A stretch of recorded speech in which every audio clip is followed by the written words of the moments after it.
Dahil, saan nga ba nanggaling ang gulo, mga kababayan, na nangyayari ngayon sa Senado? Yung sigalot, yung pagpapalitan ng liderato, yung railroading at pambabraso ng majority ngayon. Sino nga ba ang punot dulo? Dahil ayon po sa isang dating senador at dating abogado, mga kababayan, ang lahat daw ng ito nagulo ay para kay Sara, at ang punot dulo nito ay si Sara Duterte. Bakit, mga kababayan? Bakit nila nasabi na ang punot dulo nito ay si VP Sara Duterte? Ito na nga po, mga kababayan, mga ka-GP Natics. Pakinggan po natin.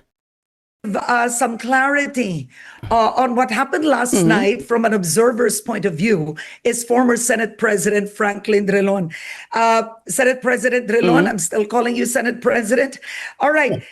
First of all, did the minority have to walk out? Couldn't they have debated or argued their points on why there should be no amendment to the Senate rules? Was the walkout necessary? And frankly speaking, was that the right behavior in the middle of a debate? Yes, the walkout was necessary because that was the only Necessary. way to prevent the tyranny of the majority. When the minority bloc walked out, there was no more quorum, and therefore the proceedings or the session could not proceed. Correct. Now, but having said that, really this is a brute show of the tyranny of the majority, and it had to be adapted quickly. You know, yesterday morning there was news of the ombudsman intending to file charges against Jingoy Estrada, and if it is plunder and probable cause is found by the Sandigan to warrant the issuance of a warrant of arrest, it is not available. Senator Bato is out of circulation and could not vote. So that's already two. And then you have and then there is news that Villanueva will be charged in the next 2 weeks. And of course, there is still a name The ICC on Senator Bongo. on Bongo. So all of this would indicate that the majority would lose its majority for purposes of voting on crucial issues. Maybe the minority would still have no 13 votes to reorganize. But in terms of the issues being voted upon, then the present majority would not have the numbers to carry out the measure any motion on the floor. Specific example: if during the impeachment trial, the minority now will move that a subpoena be issued to AMLC or to the banks, the presiding officer, assuming it's still Senate President Cayetano, Okay. will deny the motion. And therefore, the subpoena will not be issued per the ruling of the presiding officer. Okay. So The maliwanag. ruling can be appealed to the floor. So it is very crucial now that electronic voting be allowed, because personal presence could not be possible and muster the necessary vote to sustain the denial of the subpoena on the bank records. So this is all connected to the impeachment trial. Okay, so maliwanag, mga kababayan, ha. Ito, timing. Ito, salamat po sa mga nagko-comment. Ita-timing natin. Sinasabi ni dating Senator Franklin Drilon, mga kababayan, ang unang dahilan, alam naman natin, ang dahilan isa si Bato dito. 'Di ba? Dahilan si Bato, dahilan yung mga sinasabi ni Senator Erwin Tulfo na it might going to jail, 'di ba? Doon sa mga kasamahan nila sa mga susunod na linggo. So, ang punto dito ni Frank Drilon, halimbawa yung subpoena, it's all about Sara. It's all about Sara, mga kababayan. Halimbawa doon sa mga very critical eh, 'di ba? Doon sa sabpina ng mga bank records. Dahil mga kababayan, ito lang yung pagkakataon na pwede na talaga, 'di ba? Kasi doon sa Congress, hindi pa yung mga bank records wala pa 'yun eh. 'Di ba? Ano pa lang ito, mga yung nakita natin na report galing sa AMLA, mga kababayan, mga ano lang 'to, mga maliliit na detalye pa lang. Unlike dito sa Senate, ipapasabpi na 'yan, 'di ba? Ipapasabpi na 'yan. Ngayon, mga kababayan, dahil nga po lamang sila kapag dinivide yung house, palagi natin isa sa isip division of house. Pag sinabing division of house, laging may voting. Ang mangyayari dyan, mga kababayan, pag nag-move sila to subpoena a bank records, ang mangyayari, dahil itong mga kasamahan nila, like Bato, mga kababayan, sabihin natin, 1, 2, 3 na makukulong pa, so 4. So, sa kanila, sa grupo nila, napaka-malaking bagay niyan, mga kababayan. Yung makakuha para hindi po mailabas yung mga bank records ni VP Sara Duterte. Kasi, kapag hindi po napayagan ang mga ito, lamang na ang minority. Mga kababayan, lamang na ang minority para mailabas lahat ng mga bank records, lahat ng mga gustong itago ng kampo ni VP Sara Duterte. Diba? In other words, mga kababayan, yun ang magpapahirap po sa atin. Siyempre, nakakulong na sila. Alam natin, may kapalit yan.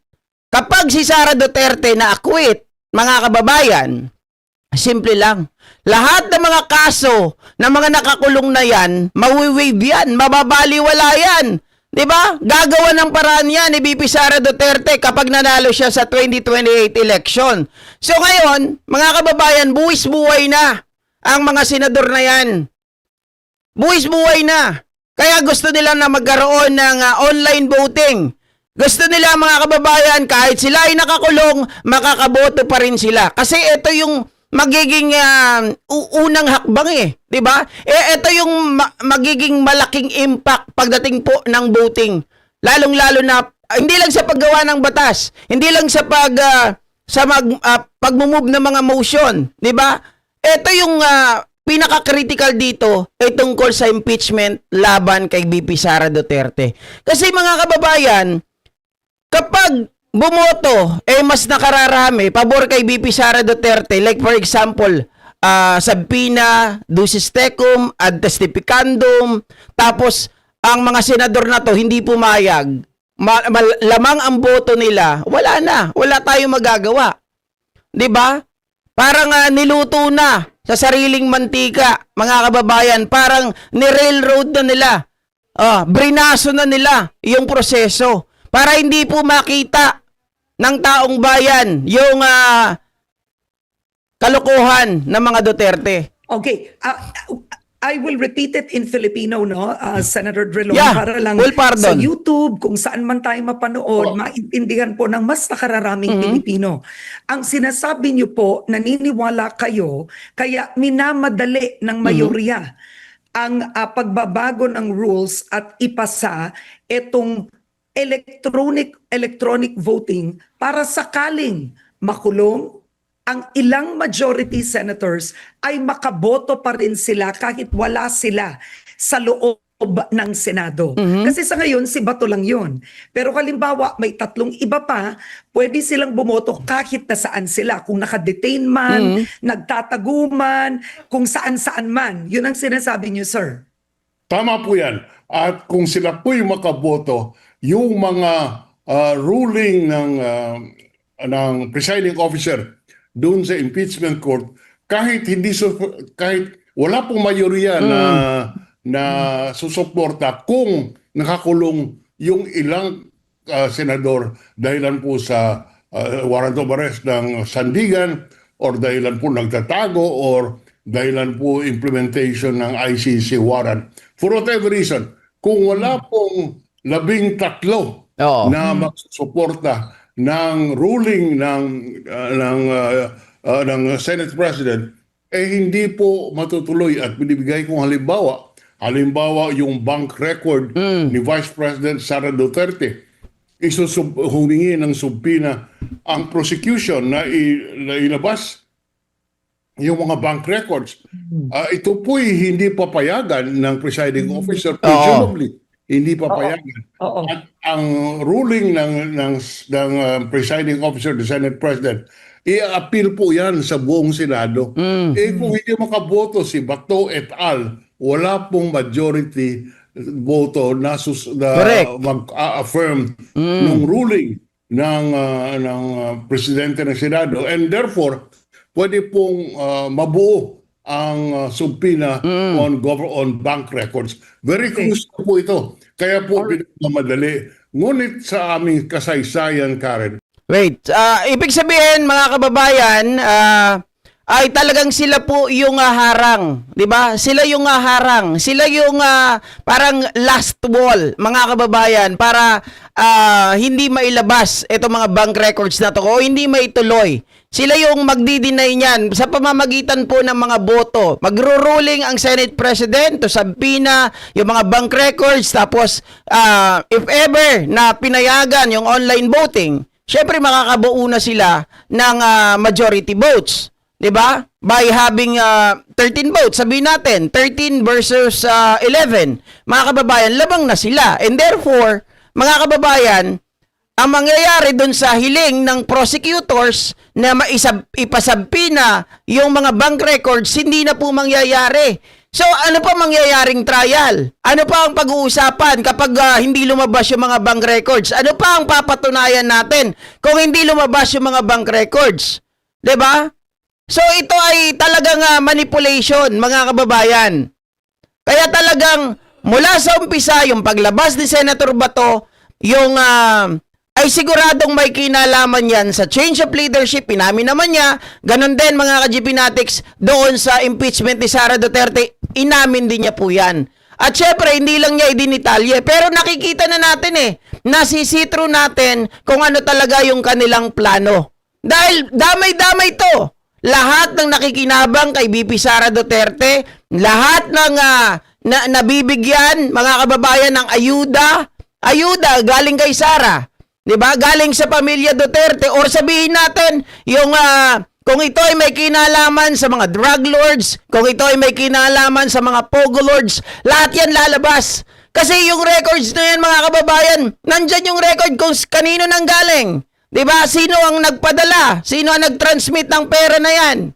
Lahat 'yun lalabas. So, 'yun ang hindi nila iaalaw. Kaya gusto nila makaboto sila dahil 'yan ang unang-unang rason. hindi po ginagawa itong ganitong klaseng patakaran. Ito pong tyranny of the majority ay wala po sa vokabularyo ng mga Senado yan. Ngayon lang. Nagdedebate kami anumang issue, and it is with reason and consensus that we come up to a ruling or an arrangement in the Senate. Okay, so let's talk about first the rules itself, one by one.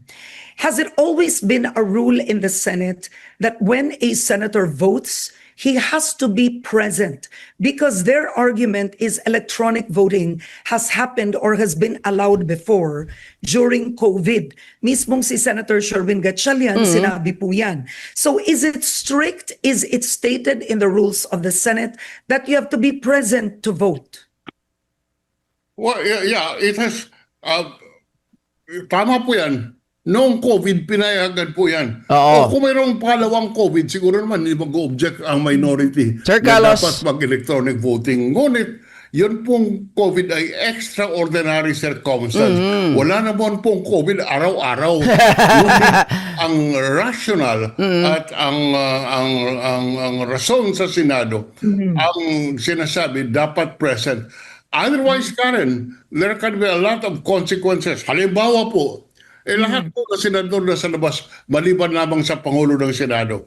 Ibig sabihin, pwede mag-session ng Senado, ang katapat ng Senate President, puro laptop, buboto, at magkakaroon ng debate. Correct. Okay, and balikan natin ang kasaysayan, no, para patas. Si Senator Laila De Lima. Wait lang mga kababayan, bago natin ituloy. Naalala ko lang din nung during the pandemic time, ay syempre nasa Zoom sila lahat, 'di ba? Subiri, Rebilla, Bato de la Rosa, mga kababayan. Naalala ko doon, walang matinong nangyari. Wala silang parang yung accomplishment napakababa. Ang super gulo ng session na nangyari na yon. And even ba to mga kababayan, parang tuwang-tuwa pa. Sana ganito na lang daw palagi, nasa Zoom sila. Ang bakit tingnan, tama yung sinasabi ni Frank Drilon na yung Senate President nandun sa Buluwagan, tapos ang kaharap niya, puro nasa Zoom, puro naka-online. Paano magkakaintindihan? 'Di ba? Unlike nung nandyan yung presensya ng tao, yung debate maayos. Talagang kung mayroong pag-usapan, mapapag-usapan ng maayos. Pero kapag mga kababayan online, hindi po ito hindi po ito kumbaga para sa akin hindi ito akma Po, nung siya ay nakulong, she was detained for 6 years. Pinayagan po ba siya ng Senado noon na bumoto kahit siya ay nakakulong? Kahit po anong klaseng boto, hindi siya pinayagan. Pinayagan. Hindi ba lang siya pinayagan na mag-participate sa committee hearing? Oo. So isa yon, 'di ba? Isa yon. Si Kaya Senator Antonio just before we lose that point, kung hindi po kinonsider kung talagang makukulong ang or masampahan ng kaso, let's say si Jingo Estrada, let's say si Joel Villanueva, nasa custodian po, nasa custodian nasa custody sila ng sandigan. Kailangan po ang permiso ng custodian para po makaparticipate sila at bumoto. So this is dapat po naman pag-isipan yan na yan ay hindi dapat gawin dahil may mga hindi naman ma-achieve ang kanilang purpose. Pangalawang sa akin po, dapat dito mag-intervene ang Korte Suprema. Yeah. Because the dahilan po yung paglabag sa reglamento ay talagang nakakahiya. Pero meron ba ako na isa nakikita dito? Kung hindi ito makapasa diyan sa Senado, yung online voting, mga kababayan, is it possible na humiling din ito kung saan kustodiya sila naroroon? Let's say, nandun sila sa custody ng Sandigan Bayan. Pwede ba na sila po ay humiling na kung magkakaroon ng trial, kagaya nung kay BP Sara Duterte, ay pwede silang humiling na umattend doon? Hindi ko alam kung ano yung proseso kung ang isang PDL ba, mga kababayan, ay tawag dito, maaring dumalo personally. By the virtue of pagpapaalam, 'di ba? Magpapaalam sila sa Sandigan Bayan, magre-request sila doon na kung maaari pwede silang umattend ng pagdinig, syempre with escort, tapos kapag katapos na ang pagdinig, mga kababayan, ay babalik na naman sila doon sa kanilang kinakukulungan. Hindi ko lang alam. Ito yung tanong ko Baka kasi, syempre, alam nyo naman ang thinking ng mga senador na yan. Hindi yan papayag. Kung sila ay nag-fail dyan sa plan A, mayroon yan silang plan B. So therefore, siguro, mga kababayan, kasi iniisip ko wala akong makita na precedence kung pwede bang mangyari yon. Kasi yung ibang mga PDLs naman, 'di ba? Yung ibang mga PDL, hindi mga senador, pinapayagan naman katulad nila Jimmy Guban, katulad nila sino pa ba itong mga si Lamarck Taguba, etong si Ramil Madriaga, pero syempre iba sila, 'di ba? Sila ay pangkaraniwang PDL. Hindi naman sila kagaya nung mga lawmakers na nakakulong, mga kababayan. Hindi ko alam kung ano ang policy doon. Pero expect na gagawa ng paraan ang kampo ng mga 'di ba, mga Duterte. Bakit po? Senator, one more. I don't need to interrupt. Si Senator Antonio Trillanes, nung siya po ay inaresto at na-detain, pinayagan po ba siyang bumoto? Kasi senator po siya noon. Hindi siya pinayagan. Hindi rin pinayagan. Okay, former Senate President Juan Ponce Enrile, nung naglabas ang Sandigan Bayan ng warrant, 'di ba? Siya po ay voluntarily, he surrendered. Nung wala po siya sa Senado noon. So, was he allowed to vote? No. I do not recall an opportunity, but certainly he was. Baby Nunez, thank you. Ponce really is a stickler to the rules. Kung ano po yung yung reglamento, yan po ang susundin niya. Hindi po niya, wala po sa kanya yung tyranny of the majority in the Senate. Okay, so kung yun ang tanong ko kanina mga kababayan, I think nasagot na rin ni Frank Drilon. Dahil ito ay precedence na 'di ba? Ito ay kumbaga ito yung sinusunod nila. Kung hindi pinayagan si Laila de Lima, hindi pinayagan si Trillanes, si JPE at that time mga kababayan na bumoto, so therefore hindi rin papayagan etong mga senador na ito na bumoto kapag hindi napayagan ang online voting. Ganun lamang po kadali yun. At ito pa mga kababayan, si dating Attorney Larry Gadon ay nagpahayag din po ng kanyang saloobin kung ano ba talaga ang plano, kung ano ba talaga ang nasa likod ng mga pangyayaring ito ngayon. Sino ba talaga ang pinatutungkulan? Kanino ba ang kapakinabangan? Nakakita na po ba kayo ng ganyan? Ano po ang inyong opinion sa nangyayaring gulo dyan sa Senado? Nakakita na po ba kayo ng ganyan? At ano po sa palagay ninyo ang magiging ending ng teleseryeng ito? Okay. Matagal na rin ako nag-o-observe yan, ano? At ako, diretsahan na Corina. Wala na akong paligoy-ligoy. Ginawa nila itong kudita na ito to absolve VP Sara from impeachment. Siguradong i-dismiss nila yan and i-absuelto nila si VP Sara. Sigurado yan. Secondly, karamihan sa kanila may mga kaso sa flood control, SCAP, yung sa SEC, and itong sa donation na bale ito'y plunder case against Senator Marcoleta. Ay yan ang purpose nila dyan para mapura yung mga kaso nila. Kaya ito talaga, hindi ako naniniwala dyan kay Senate President Alan Cayetano that this has nothing to do with impeachment. Actually, this has all something to do with impeachment. So hindi lang pala tayo ang nakakakita niyan mga kababayan. Kasi 'di ba sa isang quote nga na nakita nyo naman yung pinost ko, mga kababayan, yung mukha ni Sam Milby, 'di ba? Ang talagang plano nila itong si VP Sara Duterte ma-acquit kasi ito na lang din yung pag-asa nila na bigyan sila ng full pardon. Kapag na-acquit si VP Sara Duterte, syempre babawi ito kapag naupo bilang presidente ng Pilipinas sa 2028. So, ang lahat ng ito ay may kinalaman, mga kababayan. Hindi totoo yung sinasabi ni Alan Peter Cayetano that has nothing to do with impeachment. Their action speaks otherwise. Hindi totoo. Diba? Their action speaks otherwise Anong walang kinalaman? Diba? Yung isang tao na takot pagdating po sa warrant, nung nalaman niya na may warrant na, nagtago, biglang nagpakita. Diba? At saka siya mismo ang umamin. Siya mismo ang umamin nang galing sa kanyang bibig. Ang lahat ng ito ay may kinalaman sa change of leadership, 'di ba? Para maisulong mga kababayan yung mga ruling na kailangan nila in favor of VP Sara Duterte. Yan ang katotohanan. Nakikita na rito Hindi nyo maitatago yan. Yang railroading na yan, biruin nyo, mga ka-GPnatics, yung ginawa nila. Yan ay taliwas sa kanilang ruling. Kinakalaban nila yung kanilang Senate rules. Biruin mo, walang tao. Walang tao doon sa Committee on Rules. Paano nakapag-decide?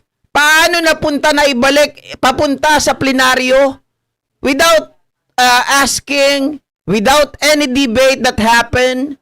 Diba? Walang ganon, kababayan. Hindi yung ex officio na si Tito Soto, syempre dating Senate President, so siya yung ex officio, dapat tatanungin siya doon. Hindi rin natanong.